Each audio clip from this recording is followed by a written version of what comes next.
அறப்படை பயணங்களை நடத்தி ஒரு மாநாட்டை ஏற்கனவே கடந்த ஆண்டுக்கு முன்பு தமிழக மக்கள் முன்னணி முன்னெடுத்தது. தற்போது ஆகஸ்ட் 9ஆம் தேதி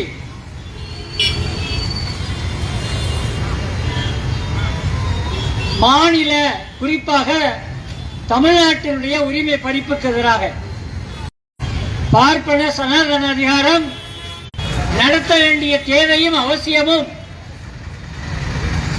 தமிழ்நாட்டில் இயங்கக்கூடிய அனைத்து அமைப்புகளுக்கும் சவாலாக முன்னிற்கிறது.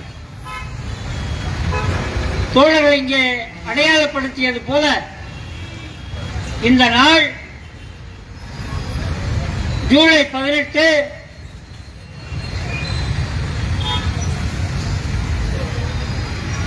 தமிழ்நாடு சட்டமன்றத்தில் தமிழ்நாடு என்ற பெயரை சூட்டுவதற்கான தீர்மானத்தை 67 ஆட்சியை கைப்பற்றிய திராவிட முன்னேற்ற கழகத்தினுடைய தலைவர் முதலமைச்சர் அறிஞர் அண்ணா அவர்களால் அந்த தீர்மானம் கொண்டு வரப்பட்டது. அந்த தீர்மானத்திற்கு எதிராக கர்ம வீரர் காமராஜர் அவர்கள் காங்கிரஸ் கட்சியினார் அதற்கு எதிராக தீர்மானத்துக்கு எதிராக நின்றார், வாக்களித்தார். 67 ஆட்சியை திராவிட முன்னேற்ற கழகம் கைப்பற்றிய பிறகு இந்த தீர்மானம் கொண்டு வருகிறதுக்கு ஒரு நீண்ட நெடிய போராட்டம் 1952 இருந்து அன்றைக்கு ஒன்றிணைந்த கம்யூனிஸ்ட் கட்சியினுடைய தலைவர் பூபேஷ் குப்தா நாடாளுமன்றத்திலே தீர்மானத்தை கொண்டு வருகிறார். மெட்ராஸ் பிரசிடென்சி, மதராஸ் மாகாணம் என்று சொல்லக்கூடிய தமிழ்நாடு, இவைகளை மொழி அடிப்படைகளை பிரித்து தமிழ்நாடு என்கிற பெயர் சூட்டப்பட வேண்டும் என்கிற தீர்மானத்தை கொண்டு வருகிறார்கள் நாடாளுமன்றத்தில். காரணம், ஆந்திரா ஏற்கனவே முதலாக இந்த மதராசி பட்டணம், மதராஸ் பிரசிடென்சியில இருந்து ஆந்திரா முதலிலே பிரிந்து செல்லுகிறது. பிரிந்து செல்லுகிற ஆந்திரா, அதிலிருந்து கம்யூனிஸ்ட் கட்சி தோழர்கள் தமிழ்நாடு என பெயர் சூட்டுங்கள், மெட்ராஸ் பிரசிடென்சி என்கிற பெயர் வேண்டாம் என அவர்கள் அப்பொழுதே கேட்கிறார்கள். 56 மிச்சம் இருந்த அந்த மெட்ராஸ் பிரசிடென்சி கேரளாவாக, தமிழ்நாடாக, கன்னடமாக பிரிக்கப்படுகிறது. கன்னடம் பேசக்கூடிய பகுதிகள் கர்நாடகாவாக, மலையாளம் பேசக்கூடிய பகுதிகள் கேரளமாக, தமிழ் பேசக்கூடிய பகுதிகள் தமிழ்நாடாக. அதில் கன்னியாகுமரியை மீட்டெடுப்பதற்கு ஒரு நீண்ட நெடிய போராட்டம், திருத்தணியை மீட்டெடுப்பதற்கு ஒரு நீண்ட நெடிய போராட்டம் மாப்போசி அவர்களும் நேசமணி அவர்களும் இன்னும் கம்யூனிஸ்ட் கட்சியைச் சேர்ந்த தோழர்களும் தமிழ்நாட்டு எல்லைக்கான போராட்டத்தை நடத்தி இருக்கிறார்கள். 1956 இந்த தமிழ் மொழி பேசக்கூடிய பகுதி மெட்ராஸ் பிரசிடென்சி என்கிற பெயரிலேயே பிரிக்கப்படுகிறது. மதராஸ் மாகாணம் என்கிற பெயரிலேயே பிரிக்கப்படுகிறது. 56 பிரிக்கப்படுகிறது. 56 ஜூலை மாதம், இதே மாதம் 27ஆம் தேதி விருதுநகரில் சங்கரலிங்கன் நாடார் என்று அழைக்கப்படுகிற சங்கரலிங்கனார் காங்கிரஸ் கட்சியைச் சேர்ந்தவர். அவர் ஒரு 10 அம்ச கோரிக்கைகளை முன்வைத்து சாகும் வரை உண்ணாவிரதம் இருக்கிறார். அவர் முன்வைக்கிற அந்த 10 அம்ச கோரிக்கைகளிலே முக்கியமான ஒரு கோரிக்கை, தமிழ்நாடு என பெயர் மாற்ற வேண்டும். தமிழ் பேசுகிற இந்த பகுதிக்கு, இந்த மாநிலத்திற்கு தமிழ்நாடு என்கிற பெயர் சூட்ட வேண்டும் என்கிற ஒரு கோரிக்கையும் 76 நாட்கள் உண்ணாவிரதம் இருக்கிறார். இன்றைக்கு டெல்லியில கல்வித்துறையிலே ஊழல் செய்யக்கூடிய, கல்வியை டெல்லியிலே அதிகாரத்தை குவித்து தேசிய கல்விக் கொள்கை, நீட் தேர்வு, என்ஜினியரிங் தேர்வு என மையப்படுத்தப்பட்ட அதிகாரத்தை குவிக்கிற டெல்லி அதிகாரம் இருக்கிறது. அனிதாவினுடைய படுகொலை தொடங்கி இங்கே மதுரையில கூட ரிசர்வ் லைன்ல ஒரு காவல்துறை அதிகாரியினுடைய பெண் தற்கொலை செய்து கொண்டால் நீட் தேர்வை வெற்றி பெற முடியாமல் அச்சத்தினால் தற்பொழுது கேள்வித்தாளெல்லாம் வெளிப்பட்டதனுடைய விளைவு இரண்டாவது முறையாக நீட் தேர்வை அறிவித்திருக்கிறார்கள். ஊழல் மயப்பட்டிருக்கிறது. இரண்டாவது தேர்வை எழுதினால் நாம் வெற்றி பெறுவோமா என்கிற அச்சத்தில் பிள்ளைகள் தற்கொலை செய்ய தொடங்குகிறார்கள். ஆனால் நீட்டை நடத்துகிற நிர்வாகம் தமிழ்நாட்டுக்குள்ளே தேர்வு அரங்கத்திற்குள்ளே நுழையும் பொழுது பிள்ளைகளுடைய முடிகளுக்குள்ளே கையை விட்டு நோண்டுகிறார்கள். சால் போடக்கூடாது, வளையல் போடக்கூடாது, தோடு போடக்கூடாது, கிளிப்பு வைக்கக்கூடாது. அதற்குள்ளே எல்லாம் அந்த பிள்ளைகள் பிட்டு பேப்பர் கொண்டு போய் விடுவார்கள் என மிக கராராக அந்த தேர்வை நடத்துகிறார்கள். ஆனால் வட மாநிலங்களிலே ஆள் மாற்றி ஆள் தேர்வு எழுத உட்காருகிறார். கேட்க நாதி கிடையாது. கேள்வித்தாள்கள் நீக்காகிறது. அமைச்சர்களும் அதிகாரிகளும் கொள்ளையடிக்கிறார். சாதாரணமாக லட்சக்கணக்காக செலவழிக்கிற மக்கள் மட்டுமே தன்னுடைய பிள்ளைகளை நீட் பயிற்சி மையத்திற்கு அனுப்ப முடியும். அப்படி ஒரு கொடூரமான நீட் தேர்வை டெல்லியிலே குவித்து வைத்திருக்கிறார்கள். அந்த அமைச்சர் தர்மேந்திர பிரதானை பதவியிலிருந்து விலகு என்கிற முழக்கத்தை முன்வைத்து கரப்பான் பூச்சி கட்சி என்கிற ஒரு அமைப்பு, இளைஞர் படை, நீதிபதி, இந்த நாட்டுக்கு போராட்டம் நடத்துபவர்கள் தொல்லையாக இருக்கிறார்கள். இளைஞர்கள் கரப்பான் பூச்சி போல பெருகிவிட்டார்கள் என ஒரு நீதிபதி சொன்னதனுடைய விளைவு, அமெரிக்காவிலே பணியிலே இருந்தவர் ஒரு இளைஞன் அங்கிருந்து அறிவிக்கிறார், ஆம், நாங்கள் கரப்பான் பூச்சிகள் தான். நாங்கள் இந்த நாட்டிற்கு போராட்டம் ஊட்டம் மூலமாக தொல்லை கொடுக்கத்தான் செய்வோம். ஏனென்றால் ஊழல் மலிந்திருக்கிறது, நிர்வாகம் அதிகார திமிர் பிடித்திருக்கிறது. நீட் தேர்வு என்கிற பெயரில், தேசிய கல்விக் கொள்கை என்கிற பெயரில் இந்த மண்ணை சுரண்டி கொடுக்கிற வேலையை பாரதிய ஜனதாவும் அவருடைய அமைச்சர்களும் செய்து கொண்டிருக்கிறார்கள். தர்மேந்திர பிரதான் பதவி விலக வேண்டும் என்கிற போராட்டம் பெங்களூருவிலே, டெல்லி ஜந்தர் மந்தரில் தொடங்கி பெங்களூரு, புனே, சென்னை, ராஜஸ்தான் பல மாநிலங்களில் நடந்து மீண்டும் டெல்லி ஜந்தர் மந்தரில் இன்றைக்கு 20 நாட்களுக்கு மேலாக அந்த போராட்டம் நடைபெறுகிறது. அங்கே காஷ்மீரை குரங்கு கையிலே பூமாலை சிக்கியது போல பாரதிய ஜனதாவுடைய மோடியும் அமித்ஷாவும் பிரித்து போட்டார்களே, அந்த காஷ்மீர் லடாக்கில் இருந்து வாங்சோக் என்கிற ஒரு சூழலியலாளர் இன்றைக்கு 21வது நாள் உணவெடுக்காமல் உண்ணாவிரதம் இருந்து இறக்கிற தருவாயிலே இருக்கிறார். இதே போலத்தான் 1956 ஜூலையில 27ஆம் தேதி தொடங்கிய சாதுமறை உண்ணாவிரதம் சங்கரலிங்கனார் 71 நாட்கள் உண்ணாவிரதம் இருந்து 77வது நாள் அக்டோபர் மாதம் 13ஆம் தேதி அவர் இறந்து போகிறார். அவர் காங்கிரஸ் கட்சிக்காரர். ஆனால் இறக்கும் பொழுது ஒரு ஓலையை எழுதி வைத்து செல்கிறார், நான் காங்கிரஸ் கட்சிக்காரன், நான் இறந்தால் என்னுடைய உடலை காங்கிரஸ் கட்சியிடம் ஒப்படைக்காதீர்கள், என்னுடைய உடலை கம்யூனிஸ்ட் கட்சியிடம் ஒப்படைங்கிறன அவர் எழுதி வைத்துவிட்டு இறந்து போகிறார். அவருடைய உடலை பெற்று கேடிகே தங்கமணி அவர்களும் ஜானகி அம்மாள் அவர்களும் அந்த உடலை இந்த மண்ணிலே தான் அடக்கம் செய்தார்கள். நண்பர்களே, அப்பொழுதாவது காங்கிரஸ் அதிகாரத்தில் இருந்தவர்களுக்கு தமிழ்நாட்டை ஆண்ட காமராஜருக்கோ பக்தவத்சலத்திற்கோ ஒருவன் உண்ணாவிரதம் இருந்து இறந்திருக்கிறான், தன்னுடைய கட்சிக்காரன் தமிழ்நாட்டுக்கு தமிழ்நாடு என்ற பெயர் சொல்லி அவன் வீட்டுக்கு அரிசி கேட்கல, பருப்பு கேட்கல, வேலை கேட்கல, கடன் கேட்கல, இலவசமா பணம் கேட்கல. அவர் கேட்டது, சங்கரலிங்கனார் கேட்டது தமிழ்நாட்டுக்கு தமிழ்நாடு என பெயர் சூட்டு. அதோடு இன்னும் ஒரு 9 கோரிக்கைகள். இறந்த பிறகாவது தமிழ்நாட்டுக்கு தமிழ்நாடு என்கிற பெயரை சூட்ட காங்கிரஸ் கட்சி தயாராக இல்லை நண்பர்களே, தயாராக இல்லை. அதற்கு பிறகு தொடர்ச்சியாக கம்யூனிஸ்டுகளும் திராவிட முன்னேற்ற கழகமும் கோரிக்கை மேல் கோரிக்கையாக நாடாளுமன்றத்திலும் சட்டமன்றத்திலும் எழுப்புகிறார்கள். அந்த கோரிக்கைகளை ஏற்றுக்கொள்ள தயாராக இல்லை.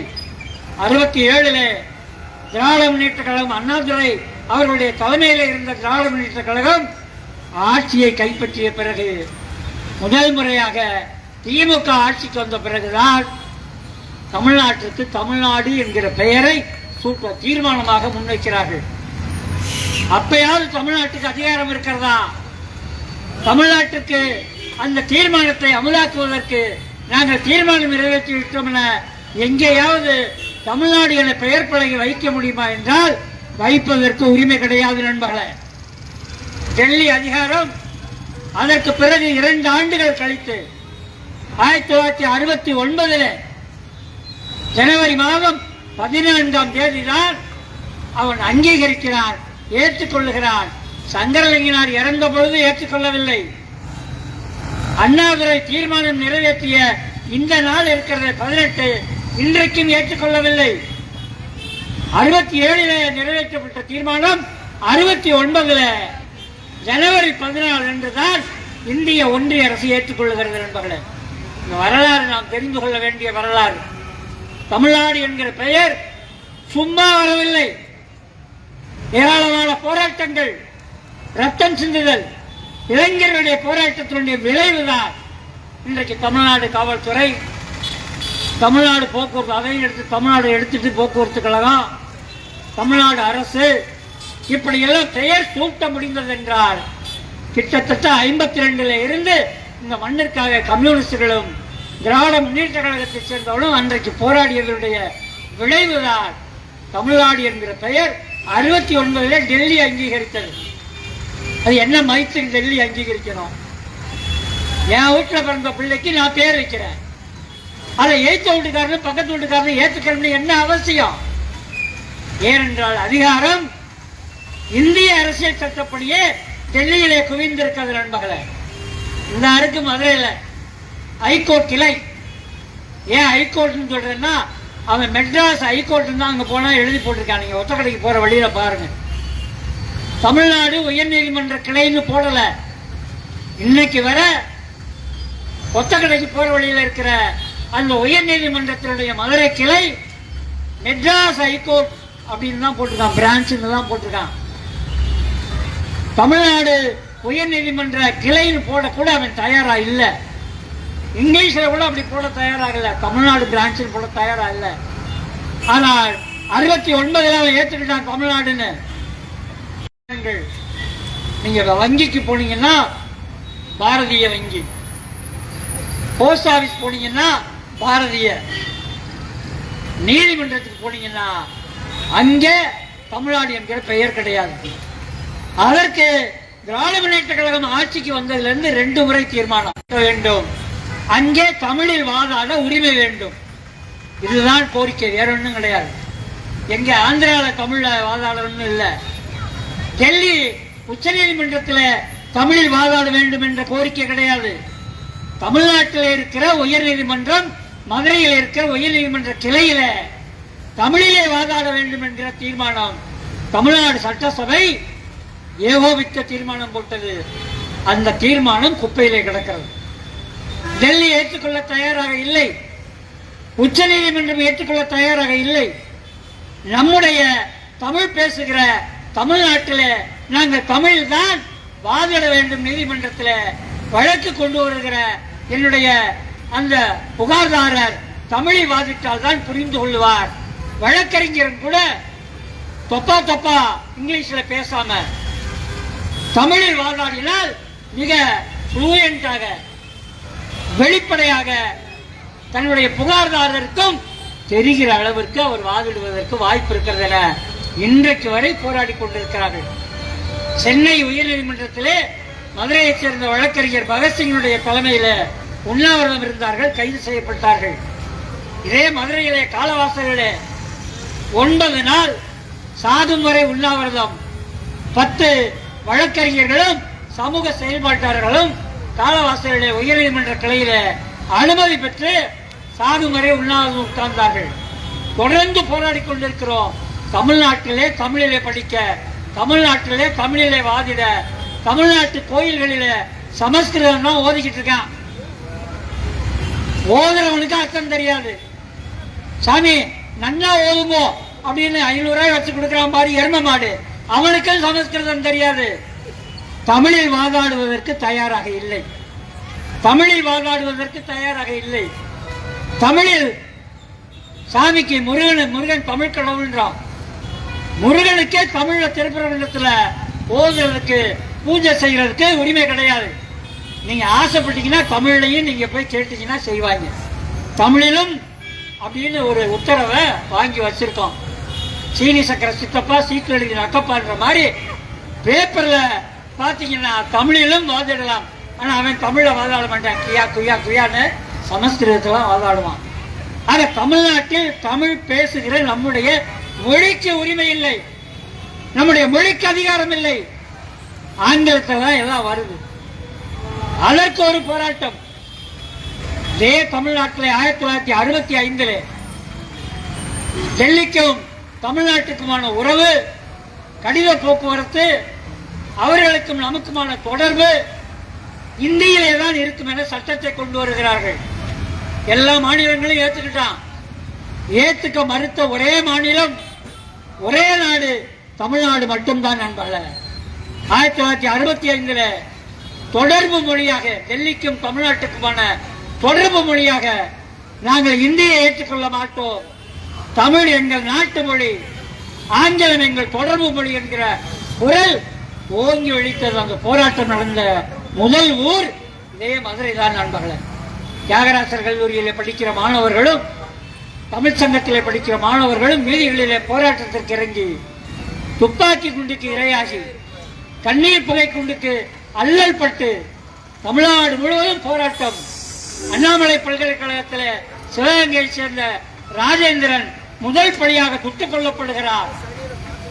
இன்றைக்கு வரை நாம் அந்த தொடர்பு மொழியை மாற்றுவதற்கு நேற்றைய காங்கிரஸ் அரசும் சரி, இன்றைக்கு அதிகாரத்தில் அமர்ந்திருக்கிற பாரதிய ஜனதாவும் சரி, அவர்கள் மறுபடி இந்தி தான் தொடர்பு மொழி, நீ இந்தியை படித்தால் தான் உங்களுக்கு நிதி தருவோம் என மிரட்டுகிறார்கள். இவன் யார் நமக்கு நிதி கொடுப்பதற்கு?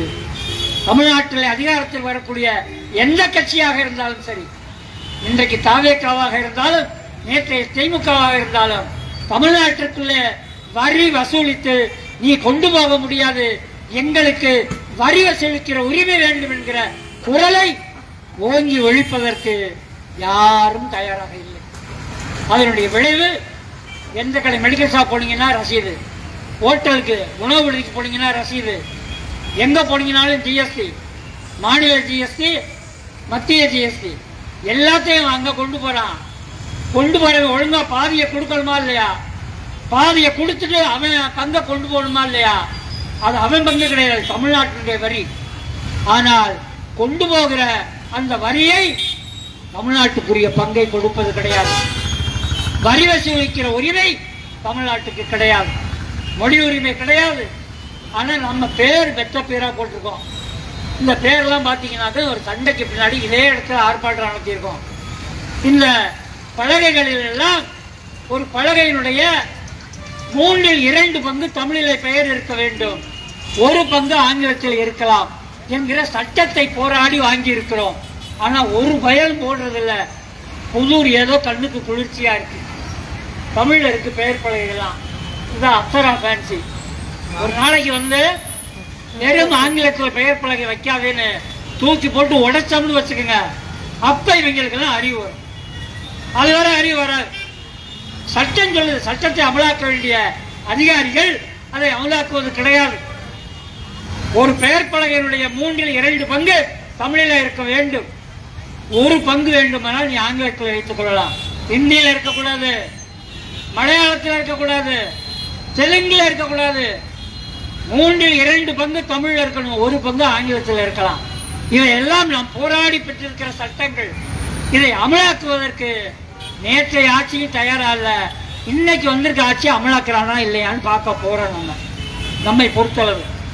ஆக ஏன் மாநில உரிமை பறிப்புக்கு எதிரான மாநாடை தமிழக மக்கள் முன்னணி நடத்துகிறது என்பதை நீங்கள் புரிந்து கொள்ள வேண்டும்.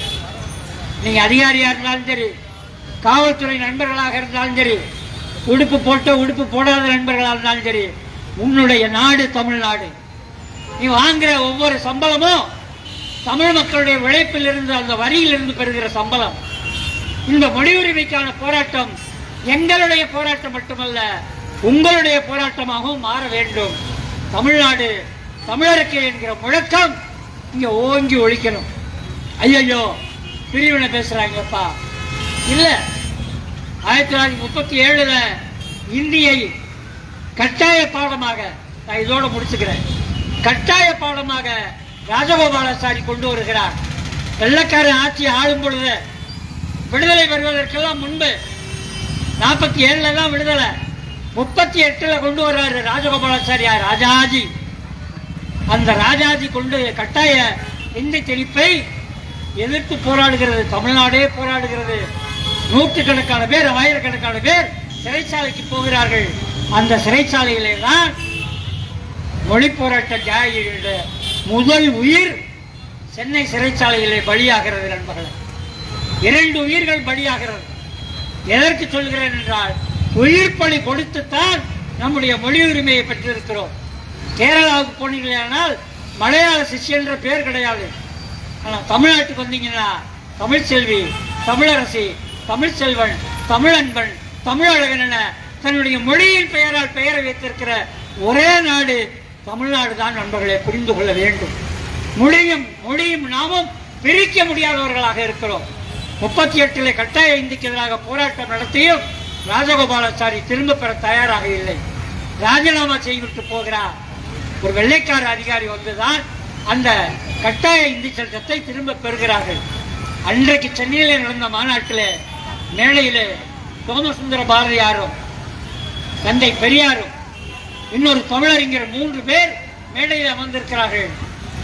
இந்த நாடு தமிழ்நாடு, இது தமிழருக்கான நாடு, தமிழ்நாடு தமிழருக்கு என்கிற முழக்கம் ஒரே ஒரு இந்தி திணிப்பிற்கு எதிராக மட்டுமே அன்றைக்கு ஒழித்தது 38 தமிழ்நாடு முழுவதும். இன்றைக்கு தமிழ்நாடு போனீங்கன்னா எல்லா கடையுமே மார்வாடி சேட்டுக்கையில தான் இருக்கு. செல்லுக்கு ஒரு உதிரி பாகம் வாங்க போனீங்கன்னா மார்வாடி சேட்டுக்கையில தான் எல்லா வியாபாரமும் இருக்கு. மொத்த வியாபாரம் நாடார்கள் கையில் இருந்த மொத்த வியாபாரம் சொகுசா இவங்க வீட்டில் உட்காந்துக்கிட்டு வடக்கத்தியா கையில் கொடுத்துட்டாங்க. வடக்கிருந்து வருகிற ஹோல்சேல், ரீட்டைல், உதிரி வியாபாரம், சில்லறை வியாபாரம், மொத்த வியாபாரம் அனைத்தும் வடமாநிலத்தைச் சேர்ந்த மார்வாடி சேட்டுகள் கையிலே போயிருக்கிறது. அது நேற்றைய காங்கிரஸ் ஆட்சியிலும் இன்றைய பாரதிய ஜனதா ஆட்சியிலும் அதுதான் கொடிகட்டி பறக்கிறது என்பதில். தமிழ்நாட்டுக்கு முழு அதிகாரம் வேண்டும், தமிழ் தேச குடியரசு உருவாக வேண்டும். இதை ஏற்றுக்கொள்ளாதவர்களை நாம் ஏற்றுக்கொள்ள வைக்க வேண்டும் என்கிற ஒரு அருமையான கட்டுரை இந்த தமிழ்நாடு இதழில் அருமை தோழர் தமிழக மக்களுடைய ஒருங்கிணைப்பாளர் தொழிலன் எழுதியிருக்கிறார்.